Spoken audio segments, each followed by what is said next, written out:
안녕하세요, 조윤입니다. 지금 연금에 관한 강의 하고 있습니다. 오늘 강의 두 번째 시간이고요. 들어두면 다 피가 되고 살이 되고 돈이 됩니다. 자, 그러면 그 조건 다 됐어요. 나 결혼 기간도 5년 이상이고 이혼도 했고 배우자도 수급권자고 나도 연금 받는 연령이 됐네. 자, 그러면 어떻게 해야 되나요? 전 남편한테 받아야 되나요? 아니, 그건 아니죠. 연금공단에다 신청을 해야 됩니다. 국민연금공단, 공무원연금공단, 사학연금공단, 군인연금공단, 이 네 가지 연금공단이 있어요. 여기다가 이제 전화해서 제가 신청할 건데 무슨 서류가 필요해요? 이렇게 물어보셔야 되겠죠? 그러면 신청 언제까지 해야 되냐? 이 신청 기간이 문제입니다. 국민연금의 경우에는 수급 조건이 갖추어진 다음부터 언제까지? 5년 이내에 하시면 되는데 공무원 연금, 사학연금은 3년 이내에 하면 된다. 자, 그런데요, 이런 제도가 또 있습니다. 선청구라는 제도가 있어요. 선청구가 뭐냐?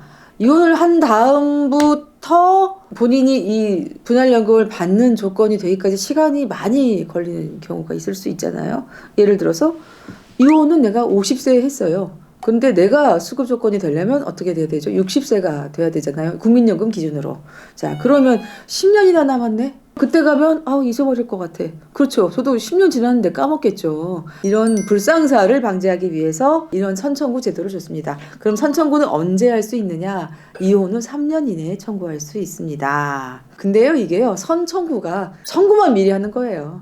주는 거는 언제 준다? 나중에 수급 요건 다 됐을 때 그때부터 지급하는 겁니다. 제가 예전에 올렸던 연금 관련 영상에 어떤 분이 질문을 하셨어요. 10년 전에 이혼을 했는데 지금 청구해도 되나요? 이런 질문하신 분들은 일단 내가 받을 분할연금의 종류가 뭐냐 이거 따져보셔야 되거든요. 연금의 종류에 따라 다르다. 전 배우자의 연금을 연금공단으로부터 직접 내가 받아야 되잖아요. 그러려면 어떻게 되냐면 연금법에 그 분할연금 규정이 있어야 되는 거거든요. 근데 국민연금에는 이 분할연금 규정이 언제 들어갔냐면 1999년에 들어갔어요. 1999년 1월 1일부터 존재했다. 그래서 국민연금의 경우에는 1999년 1월 1일 이후에 이혼하신 분들은 다 받을 수가 있는데 국민연금 외에 사학연금, 공무원연금, 군인연금 이 세 가지는요. 분할연금 조항이 도입된 지가 얼마 안 됐어요. 자, 공무원연금하고 사학연금은 2016년 1월 1일 이후에 이혼한 사람들한테 적용됩니다.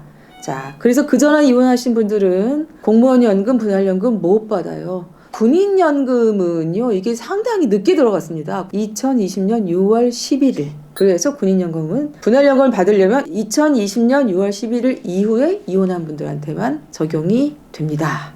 제가 지난 시간에 재판에서 연금 비율을 깎을 수는 있는데 그건 쉽지 않다. 그 말씀을 제가 드렸는데 안 주고 싶으면 어떻게 하냐?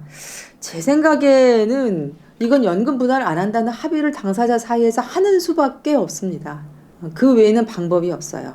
그러면 구체적으로는 어떻게 하느냐? 협의이혼 할 때는요. 이혼 합의서에 반드시 그 조항을 넣으셔야 돼요. 각자 연금은 각자가 받는다. 내지는 분할연금 청구권은 포기한다. 혹은 분할연금 수급액은 0원으로 한다. 셋 중에 어떤 것도 괜찮아요. 아니면 셋 다 쓰셔도 되고요. 조정이혼하는 경우에도 마찬가지입니다. 조정조서 작성할 때 각자 연금 각자가 받는다. 분할연금 청구권 포기한다. 이 조항이 항상 명시적으로 꼭 들어가 있어야 됩니다. 배우자가 말로 난 연금은 안 받아도 돼. 필요 없어. 이렇게 말했다는 거죠. 자, 이거는 아무 소용이 없어요. 반드시 뭐가 필요하다? 합의해서 서로 서명 날인한 그런 문서가 필요하다. 그리고 또 한 가지. 아내분들이 착각하기 쉬운 게 내 연금은 내가 갖고 남편 연금만 분할받는다. 이렇게 생각하기 쉬운데요. 그거 아닙니다. 애초에 차이가 있을 수 있겠죠. 그래도 어쨌거나 상호 분할연금 청구권을 갖는다. 내 거는 내가 받고 남편 거만 나눠 갖는다. 이렇게 생각하시면 안 됩니다. 제가 그동안 상담해 보니까 연금 분할 받는 게 전업주부였던 분들한테는 상당히 도움이 되는데 이 아내가 가장이었던 경우에는 사실 역효과가 나는 경우가 많이 있더라고요. 특히 공무원과 교사였던 여성분들 황혼이혼 상담하러 오셔서 남편이 경제적으로 좀 무력한 경우가 상당히 많습니다. 그래서 내가 그동안 정말 너무 혼자서 고생하면서 돈도 벌고 뭐 살림도 하고 애도 키우고 남편은 도와준 것도 없고 더 이상 힘들어서 못 살겠어 나 황혼이혼을 하러 왔는데 그렇게 많이 나눠줘야 되는지 몰랐다는 거예요. 배우자가 내 연금을 반이나 가져가 버리네. 그러면서 깜짝 놀라시면서 그냥 저 이혼 못하겠어요. 이런 경우가 꽤 있습니다. 자, 그래도 일단 법상에 규정된 권리니까 저 알아두셔야 되고 이혼해야 될 경우에 내가 언제 얼마나 받을 수 있는지 미리 한번 생각을 해두시기 바랍니다. 도움이 되셨으면 좋겠어요. 다음 시간에 또 뵐게요. 안녕.